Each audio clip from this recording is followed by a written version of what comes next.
அடியால் வேண்டுகோள் தாங்கள் சிரத்தை விடுத்து என் விண்ணப்பத்திற்கு செவிசாய்க்க வேண்டும்.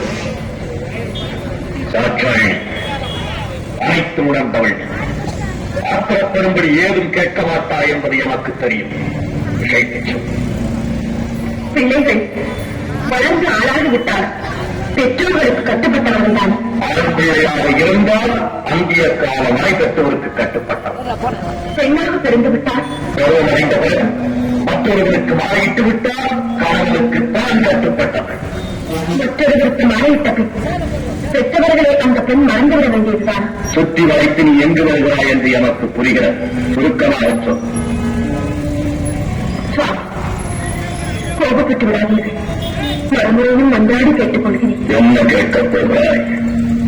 என் தந்தை தட்சம் நடத்தும் யாகத்திற்கு கொண்டு வர வேண்டும் என்று மனதில் தோன்றுகிறது. உத்தரவு கொடுப்பீர்களா? உன்னை அவமானப்படுத்த வேண்டும் என்பதற்காகவே எனக்கு அழைப்பு விடுக்காமல் யாகத்தை தொடங்கியிருக்கிறான் தட்சன். எனக்கு இருக்கிறான். அப்படிப்பட்ட பெரியவன் நடத்தும் யாகத்திற்கு நீ தருவதா? நீ தந்தையாக இருப்பதா? அவன் போரை மறைப்பதா? அதற்கு நான் உத்தரவு தருவதா? அவர் அழைத்த மறுத்ததையும் அவர்தான் கொடுக்காமல் இருப்பதையும் குற்றம் என்று சுட்டிக்காட்டு. உங்களையும் வரவேற்று யாகத்தை முடியுங்கள் என்று அறிவுரை கூறத்தான் போகிறேன். அறிவு தட்சனுக்கு ஏராளம், அதைவிட ஆணவம் ஏராளம் ஏராளம். அந்த ஆணவத்தை அகற்றி நல்லறிவு புகட்டத்தான் நான் போகிறேன். என்னால் முடியாது. ஏன் முடியாது? அவன் அழியும் காலம் வந்து விட்டது. அதை தடுத்து நான் நிறுத்துகிறேன். நடக்காது. ஏன் நடக்காது? அவன் விதி முடிந்து விட்டது. அந்த விதியை என் மரியாதை எண்ணுகிறேன். தேவையே அவமானப்பட்டு திரும்பப் போகிறாய். இல்லை, என் தந்தை ஈசனுக்கு விரோதி என்ன என்ற அளவிற்கு அவர் மனதை மாற்றிவிட்டு வெற்றியிடம் திரும்பி வருகிறேன். ஒரு பெண்ணுக்கு பிறந்த வீடு பார்ப்பதனா அல்லது புகுந்த வீடு மறந்தனமா? இதற்கு பதில் சொல்லிவிட்டு பிறந்த வீட்டிற்கு பெருமையும் புகுந்த வீட்டிற்கு நற்பெயரும் தேடித் தருவதுதான் பெரிய கண்ணு. ஆனால் நீ கணவன் கொண்ட நீதி தந்தையை காண செல்கிறாய். என்ன செய்வது? பாசம் என்னை தூண்டுகிறது. வருத்த பெருமை என் நெஞ்சத்தை வாட்டுகிறது. போவது உங்களுக்கு பிடிக்கவில்லை, போகாமல் இருக்க என்னால் முடியவில்லை. அச்சனை பிறந்த வீட்டிற்கும் புகுந்த இடத்திற்கும் விரோதம் ஏற்பட்ட பிறகு பெண்ணாக பிறந்தவள் இருப்பதை விட ஏற்பதே மேல். தந்தையின் பாசம் என்னையும் நீர் நிலவுக்கு வந்துவிட்டது. அவர்தான் என்னை மன்னியுங்கள். சென்று வர உத்தரவிடுங்கள். இது உன்னிடம் விளையாடுகிறது.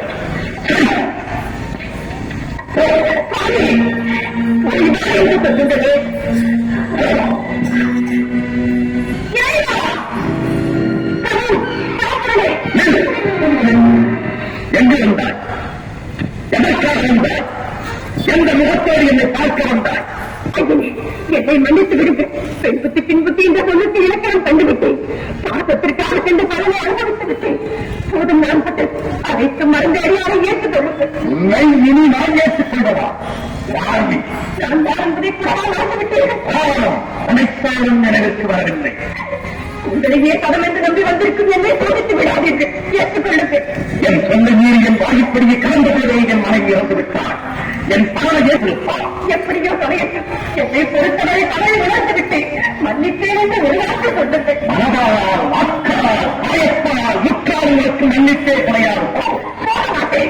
விரிவுத்தான் உங்கள் திருவடிகளில் விடுவதை தவிர இந்த இடத்தை விட்டு ஒரு கணவன் என்னால் பிரிந்திருக்க முடியாது. கிடையாது. என்னோடு பிறந்து வாழும் வாழ்க்கையும் இனி உனக்கு கிடையாது. சோதித்தது போதும். இனி வேதனையை என்னால் காண முடியாது. ஏற்றுக்கொள்ளுங்கள். இரவை மறந்து தத்தன் மகந்த பாசத்தால் தவறு செய்து விட்டாய். இதற்கு தக்க தண்டனை நீ என்னை புரிந்திருக்க வேண்டியது. தவறு செய்வது மனித இனம், மன்னிப்பது தெய்வீக குணம் என்ற உலகிற்கே உபதேசம் செய்த தாங்களால் இப்படி பேசுகிறீர்கள். நீ தவறுக்கு மன்னித்தே கிடையாது. அப்படி நிறுத்தி விடாதீர்கள். எதை பிரிந்து தனிமையில் இருக்க வேண்டாம். அது எனக்கு தேவையில்லை. பிறகு நீ நானே தனிக்கு எஞ்சிக் கொள்வோம். உறுதியாக சொல்கிறீர்களா? இறுதியாகவும் சொல்லுகிறேன். எங்கே என்னை பார்த்து உயர்வாய் சொல்லுங்கள். உங்களுக்கு பார்க்கவும் தேவையில்லை. ஈசனே, என் துணையின் முன்னால் வெறுத்தாலும் தடுத்து இழக்க முடியாது என்பதை நன்றாக நினைவில் வைத்துக் கொள்ளும். சக்தி ஆயத்தால் அறியாதை சர்வம் சிவமயம். சப்த ரிஷிகள், பூதகணங்கள் மற்றும் உங்கள் கணக்கு அனைவரையும் அழைத்துக் கேளுங்கள். சக்தி இல்லையே சிவனில்லை என்று தக்கவர்கள் கூறுவார்கள். பேசாதே. சிவன் தான் உலகில் சிறந்தது. இல்லை, சக்திதான் உலகில் விழுந்தவள். சிவன் இல்லையே சக்தி இல்லை. சக்தி இல்லையே சிவன் இல்லை. சிவன் தான் பெரியது. சக்திதான் பெரிது. ஆணுக்கு பெண் அடிமை. அந்த ஆணையம் பெற்றுத் தருவது பெண்மை. நீ இன்றி நான் ஒன்று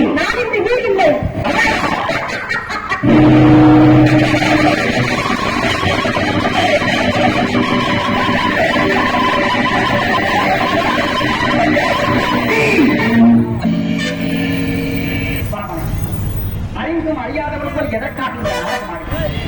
சக்தி இல்லையே சிவம் இல்லை, சிவம் இல்லையே சக்தி, இருவரும் சேர்ந்திருப்பதுதானே உலகம்.